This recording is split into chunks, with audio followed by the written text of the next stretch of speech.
Come along for a much-needed tack room reorganization and watch me turn this into this. Welcome to Breezy Maples Farm in Northern New York, where we provide quality farm products, services, and entertainment. Some of our offerings include farm produce, Christmas trees and wreaths, agricultural fun and education in the community, and in the fall, a pumpkin patch with attractions such as wagon rides, a petting zoo, Halloween haunts, and, you guessed it, pony rides.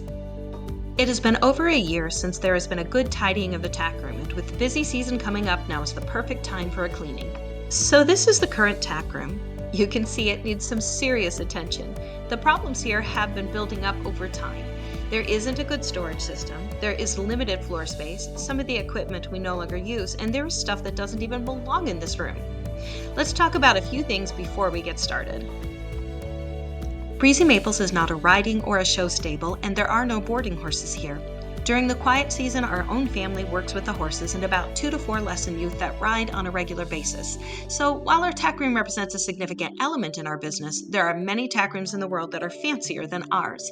2. This project was time limited. You will notice that the room needs patchwork, painting, more shelving, and that a lot of tack needs good cleaning and conditioning, but that will have to happen in the future. The calendar amazingly provided 2 quiet days during good weather. So rather than wait until I had a full open week with good weather for a big project, which is rare, I decided to at least get some work done and save the other tasks for another day. 3, my plan was to clean and reorganize, with the hope of providing more storage space, weeding out unneeded equipment, and making the room easier to navigate.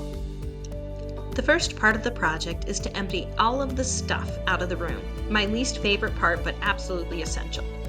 Working clockwise around the room, I hauled all of the contents out until there was nothing left except this clunky, heavy wooden locker that I couldn't bring myself to drag out. By the way, if you were worried I was doing all of this by myself, meet Fonzie.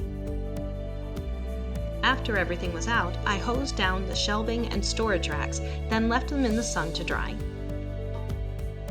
Then it was time to break out the broom, rags, mop, and bucket and give everything a dusting and wipe down. I didn't spend too much time on this because the plan is to paint the room in the near future. So, at the end of day 1, I have a big, empty, fairly clean room. But the rest of the barn is absolute chaos. There is tack and equipment stuffed everywhere, this leaning tower of pads and blankets, an entire stall has been taken over by saddles, and Fonzie and I are both seriously questioning my choices. It's time to take a break and tackle the rest of the project tomorrow. Will I manage to get everything back in the tack room? Check back tomorrow to find out.